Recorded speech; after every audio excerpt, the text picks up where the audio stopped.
Fraud squad, hold it, sister. Phone book.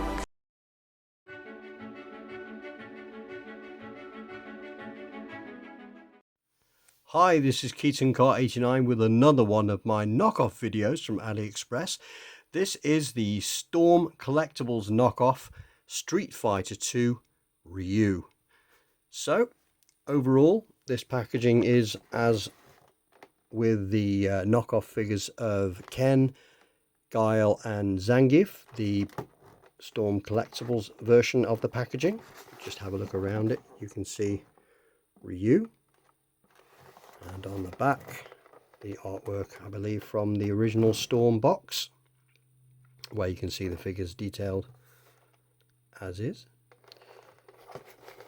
No company branding this time, so no Capcom trademarks. So there he is. Let's get him out of the box and we'll have a look, and then we'll compare him to the other figures in the line. Right, out of the packaging, here's what we have. We have a blue Hadouken effect. I believe it comes in 2 parts this time. A much harder plastic than the Ken. Maybe it's 3 parts, but I'm not going to push it. I'm not going to try and wiggle and break that. We'll call it 2. But that's a really good fireball. I really like that. No effects that you can see on the inside like the Jada figures. But overall, nice fireball.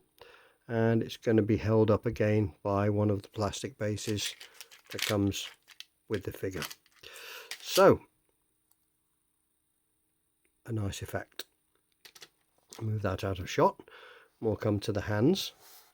We've got 2 flat hands, nicely detailed. We've got 2 slightly opened kind of grip hands, again nicely detailed, and I'll move those out of the way. And then we've got 2 more Hadouken ready hands lined up with the closed fingers, soft malleable fingers, but it doesn't come with any guns or anything, so they are what they are.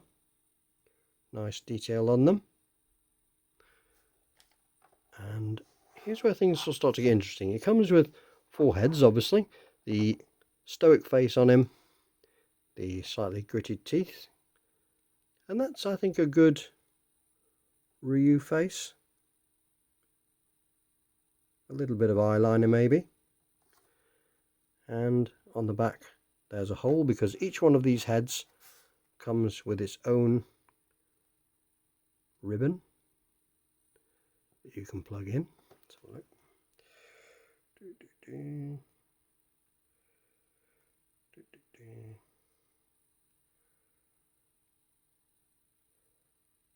Right, that's going to take a little bit of heat to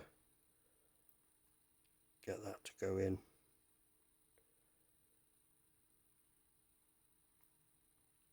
Oh no, it'll go just about, but it's fighting me. Yeah, I'll bring that back into shot while it's still attached, but it is fighting me. So as you can see there, and then they just, yeah, that literally just came out of my hand. So 3 of those. And the second figurehead that we have is the more shouty head. As you can see, the eyebrows come up over the headband. Nice look to that.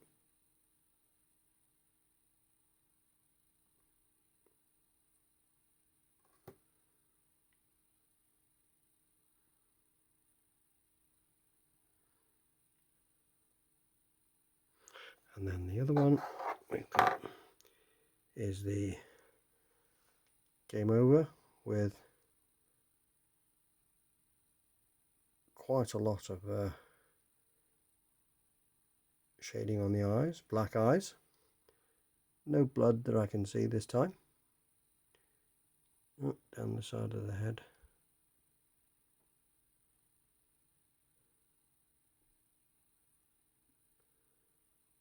So yeah, those portrait heads, not too bad. So we'll just move these out of the way and we'll come to this figure. Now, this is the figure even though Ken fell apart on me, this is the figure that literally fell out of the box and fell apart.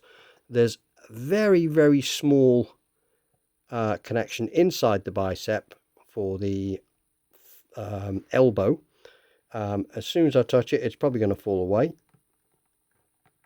he says. I'll probably just put it in and fixed. Oh no, there we go. So straight away, as you can see, it's a tiny little joint. Whether that's snapped off or not, I don't know. Maybe a touch of glue is needed to keep that in. It tilts at the bicep and at the shoulder. The gear's very soft and rubbery. So I'll just try and put this back on camera. A little bit of force behind the elbow. Hopefully it'll stay still. There we go. I'm not going to mess with that arm. But yeah, so on the starting at the foot, we've got a toe joint, which is nice. Nice ankle pivot there. Forward and back. And then we've got a double knee. Again, it's going to run into itself on the sculpt. Forwards and back. Nice amount. There we go. So I'll leave that off. I won't try and keep fighting with that one. Again, with the Ken, as soon as you move the legs a little bit too far out, the Ryu is probably going to be pushed up at the mid-torso and it will bounce off. So we won't do that too much. Already futzing with this arm. Nice detail on the sculpt. There we go. See, the hat is just falling apart on me. This was the other piece that fell apart as soon as it came out of the box. I just think a little bit of heat and it will be all good. I don't want to mess about with it too much because it's fresh out of the box just for camera. It arrived literally about 10 minutes ago. So good, nice tilt on the head. The guile didn't have much tilt at all because there's a long rod that's actually going from the base of the neck down deep into the body, so it if anything, it stops it moving forwards and backwards. There's no travel with the guile, but if you just lift it slightly out of its body, you'll get a decent amount of movement with guile. You just have to find the quirks of these figures, and this one, the quirk is that he's an amputee. The figure just falls apart on this one more than Ken. I mean, Ken was just at the torso, and you know, as you can see, I'll bring him into shot quickly. He's fixed, you know, he's not falling apart. They're not what's I mean, it's just a little bit of heat, and I think that'll be the case with this one as well. It's just a little bit of heat and a little bit of TLC on him, and the rewards will come. You can obviously take the gi off, but I'm not going to on this. I won't keep this figure. It's a rubbery chest, but it's a more solid chest than the Ken, I think. It may just be that this is a later production, so it's a little bit more sturdy. You wouldn't believe it by the amount of joints falling off and arms and things, but sculpt is there. We'll try and fudge through. So good movement in the elbow. Obviously it runs into itself with the sculpt. Forwards and backwards on a butterfly. So it's going to do that. And the head sculpt on this one. Let's just bring that into shot. So yeah. Nice coloration on the gi as well. It doesn't look clean. It looks like an off-white with some shading on the legs, certainly, to make it look used and dirty and frayed.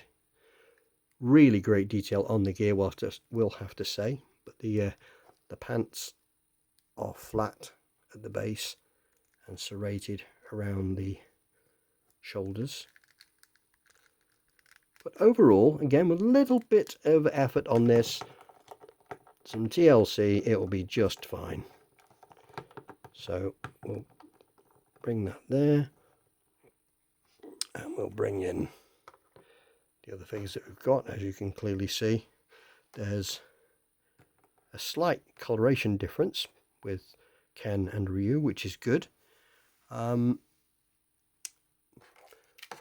in the Guile as well. He can sit down. As you can see, he's got good rotation on his shoulders, Guile, to almost fold his arms completely. And then, of course, we can bring in Zangief.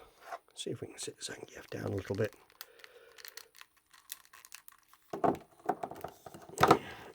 No, that's going to come away at the upper joint, so we'll just rest it there. But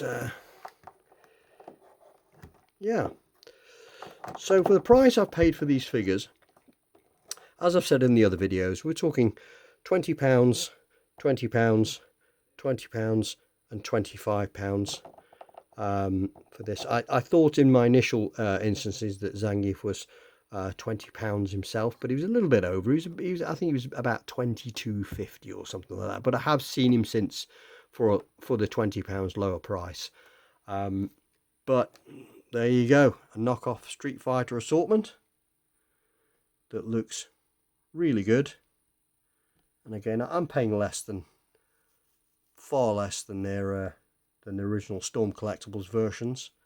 They are obviously shorter. They've been resculpted or resized to fit maybe in more with the 1/6 Storm Arena and the Jada. As you've seen with previous, when you put the Kens side by side, this is clearly a much bigger figure, but it scales more down to that 1/12 scale than the monstrous size of the original Storm Collectibles line of Street Fighter 2. But there we go. So I'll end the video there. There's a recommendation wholeheartedly of Ryu, even though as you see him now, he's in bits. It's just going to take a little bit of TLC and he'll be fine. So thanks for watching. See you in the next video. Don't know what it'll be yet. Who knows? But take care. Please share, like and subscribe. Take care.